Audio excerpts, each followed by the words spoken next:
اقبال کی والدہ کے بارے میں ہم جب کتابیں پڑھتے علامہ اقبال کی زندگی کے بارے میں تو پتہ چلتا ہے کہ علامہ اقبال کے والد ایک ایسا پیشہ کرتے تھے جو ربا سے جڑا تھا، جو سود سے جڑا تھا، اور علامہ اقبال کی والدہ اسے بالکل پسند نہیں کرتی تھی۔ تو جب علامہ اقبال پیدا ہوئے، علامہ اقبال کی والدہ نے اپنے چھاتی کا دودھ، اپنا دودھ اپنے بیٹے کو نہیں پلایا۔ وہ چاہتی تھی کہ میرے بیٹے کے جسم میں ایک بوند بھی حرام کمائی نہیں جائے۔ تو علامہ اقبال کی والدہ نے کیا کیا؟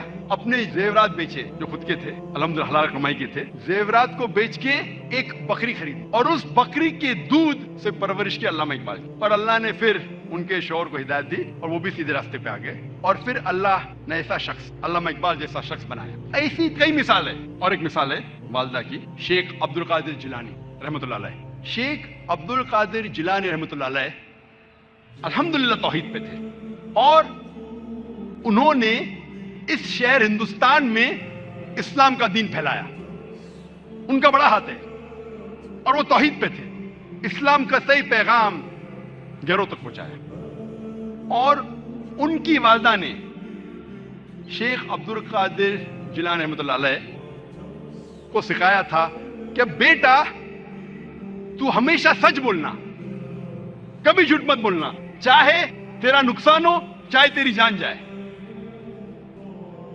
ایک وقت جب شیخ عبد القادر جیلانی رحمۃ اللہ علیہ جب ایک سفر کر رہے تھے تو ان کی والدہ نے کچھ اشرفیاں ان کے کپڑے میں سی دی تاکہ وہ گم نہ جائے، تاکہ کوئی انہیں چوری نہ کرے۔ جب وہ سفر پہ نکلتے ہیں تو ایک ڈاکوؤں کا گروہ انہیں پکڑ لیتا ہے، اور جب جانچ پڑتال کرنے کے بعد کچھ پیسہ نہیں ملتا ہے تو وہ ڈاکو کہتے ہیں شیخ عبد القادر جیلانی رحمۃ اللہ علیہ سے کہ تیرے پاس کچھ پیسے نہیں؟ انہوں نے کہا ہاں ہے، میری ماں نے میرے کپڑوں میں سی لی ہے، اور وہ جگہ دکھاتے ہیں۔ وہ ڈاکوؤں نے کہا کہ اگر یہ بچہ ہمیں نہیں بتاتا تو ہمیں کبھی یہ اشرفیاں نہیں ملتی۔ وہ اتنے خوش ہوئے اس بچے کی ایمانداری سے اور پوچھا کہ تم نے ہمیں سچ کیوں کہا؟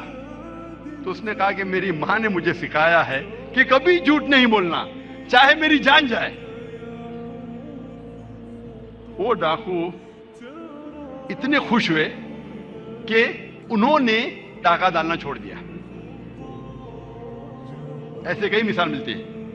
جب تاریخ پڑھتے ہمیں مثال ملتی ہے، تاریخ پڑھنے کے بعد امام شافعی رحمۃ اللہ علیہ کی والدہ وہ یمنی تھی، اور ان کے والد قریش تھے، اور بچپن میں ہی ان کے والد کا انتقال ہو جاتا ہے۔ تو ان کی والدہ جدوجہد کرتی ہے اور امام شافعی رحمۃ اللہ علیہ کی پرورش کرتی ہے، اور ان کی خواہش تھی کہ میرا بیٹا علماء کے درمیان اپنا بچپن گزارے، اسی لیے سارا انتظام کرتی ہے اور امام شافعی رحمۃ اللہ علیہ کو مکہ بھیجتی ہے علماء کے درمیان جینے کے لیے۔ تو بچپن سے امام شافعی رحمۃ اللہ علیہ علماء کے درمیان ان کی پرورش ہوتی ہے، اور اللہ سبحانہ و تعالی ایسے ایک امام کو کھڑا کرتے ہیں، امام شافعی رحمۃ اللہ علیہ۔ قربانی تھی، پلاننگ تھی ان کی والدہ کی، مستقبل سوچا ان کے والدہ نے۔ میں اور ایک مثال دوں گا امام بخاری کی رحمۃ اللہ علیہ۔ امام بخاری کی والدہ کا بڑا ہاتھ ہے امام بخاری کی پرورش کرنے کے لیے رحمۃ اللہ علیہ۔ امام بخاری رحمۃ اللہ علیہ کی یادداشت بہت بہترین تھی، بہت پختہ تھی، لیکن افسوس کی بات ہے کہ بچپن میں ہی وہ اپنی آنکھ کی روشنی کھو دیتے ہیں۔ آنکھ کی روشنی کھونے کے بعد اس وقت کے سب سے بہترین ڈاکٹر کو دکھانے کے باوجود ان کی آنکھ کی روشنی نہیں آتی۔ اس کے بعد امام بخاری رحمۃ اللہ علیہ کی والدہ روز لگاتار اپنے رب، اپنے خالق اللہ سبحانہ و تعالی سے دعا کرتی ہے کہ میری بیٹی کی روشنی لوٹا دے۔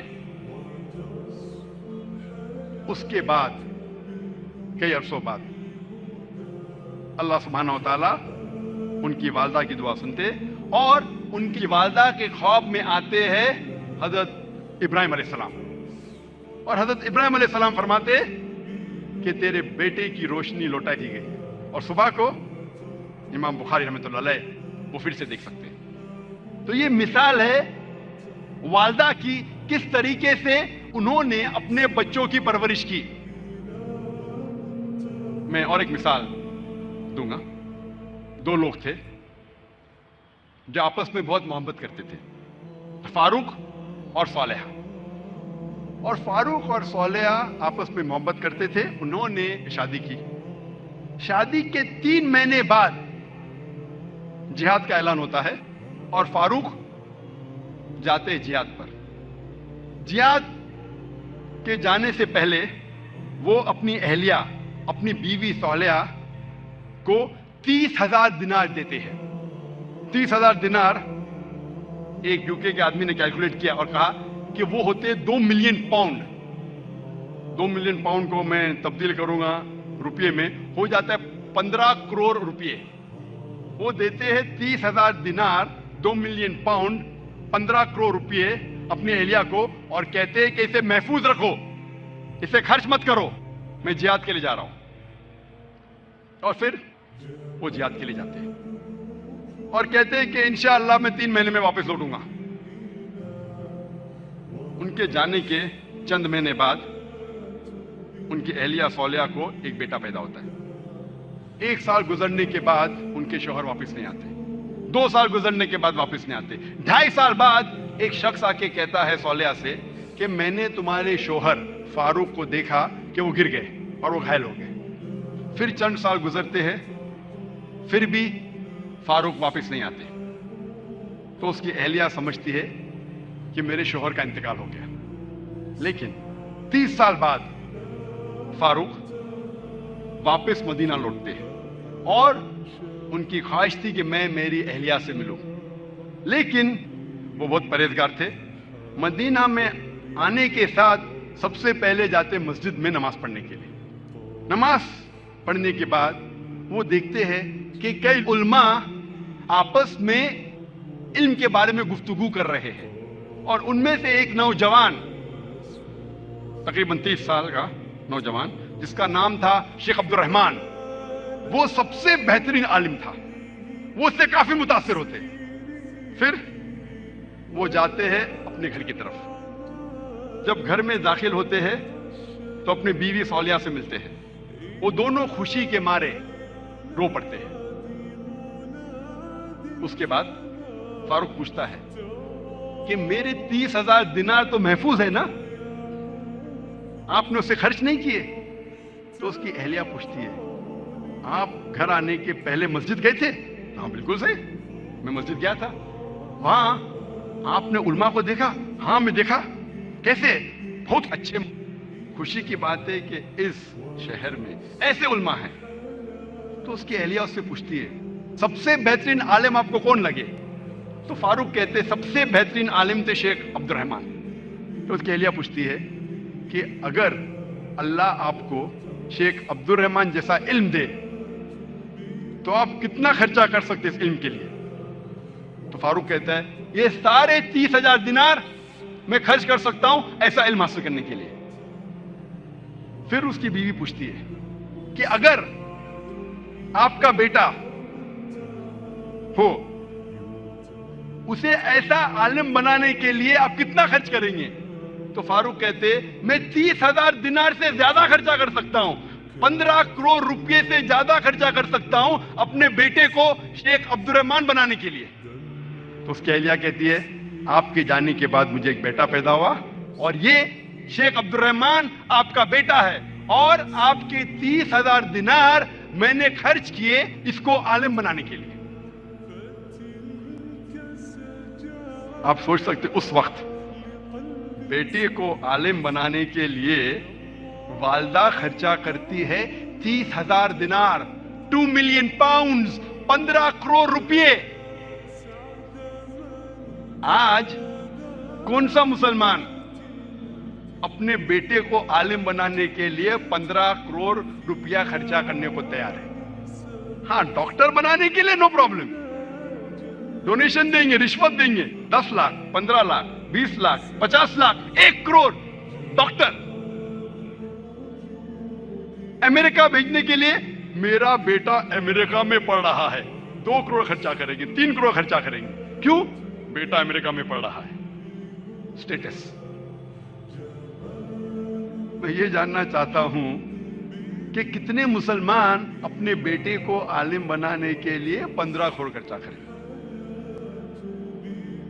گنتی کے آپ کو ملیں گے انگلیوں پہ. ہے الحمدللہ آج بھی ہمارے معاشرے میں ایسے مسلمان ہیں, لیکن بہت کم, انگلیوں پہ گن سکتے ہیں, بہت کم, لیکن ہے الحمدللہ. جی دوستو, ایسے کہ آپ لوگوں نے آج کی ویڈیو دیکھی تو دوستو امید کرتا ہوں کہ ویڈیو آپ کو اچھی ملے ہوگی, جیسے کہ ماؤں نے اپنے بچوں کو اچھی تربیت کے لیے کتنی قربانیاں دی ہے. جیسے کہ دوستو ڈاکٹر ذاکر نائک نے پہلے اگزامپل جو دی ہے وہ علامہ اقبال کی دی ہے کہ جب علامہ اقبال پیدا ہوا تو ان کی جو ماں تھی ان کو پالنے کے لیے کیا کچھ نہیں کیا.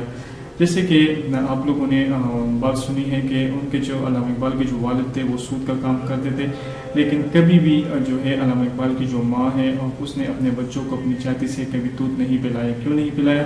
وہ کبھی بھی نہیں چاہتی تھی کہ میرے بچوں کے پیٹ میں جو ہے وہ حرام کا دودھ جائے اور یہ حرام کے مال سے وہ پلے.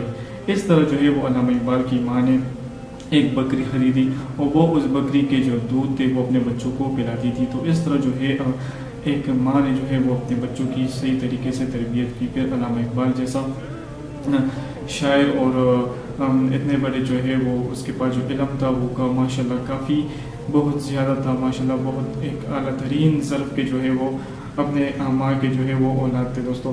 تو اس طرح جیسے کہ ڈاکٹر ذاکر نائک نے دوسرا واقعہ سنایا کہ اس طرح امام شافعی رضی اللہ تعالیٰ عنہ نے جو قربانیاں دی ہے, جس طرح اس کے جو والد صاحب تھے وہ بچپن میں ہی وفات پا چکے تھے, اس طرح اس کی ماں نے جو ہے اکیلے میں جو ہے وہ محنت کر کے اس کو پالا, اور اس کی جو محنت تھی وہ بچپن میں ہی اسے مکہ بھیج دیا تھا کہ وہ عالموں کے ساتھ بیٹھے گا تو انشاءاللہ ایک دن یہ بہت بڑا عالم بن جائے گا. تو اس طرح آپ دیکھ سکتے ہیں جو دوستوں امام شافعی بہت بڑا جو ہے وہ عالم ہے اور کتنی خوبصورت جگہ میں جو ہے وہ امامت کر رہا ہے.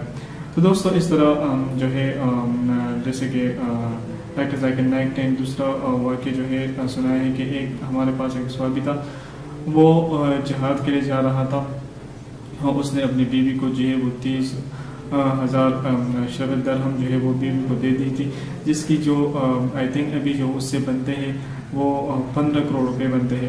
اس نے اپنی بیوی کو وہ درہم دے دیے ہیں, وہ جہاد کے لیے چلے گئے ہیں. اس نے بیوی کو اپنے کہا کہ میں 3 مہینے بعد آؤں گا, لیکن وہ 3 مہینے بعد نہیں آنا, اس میں 1 سال گزر گیا.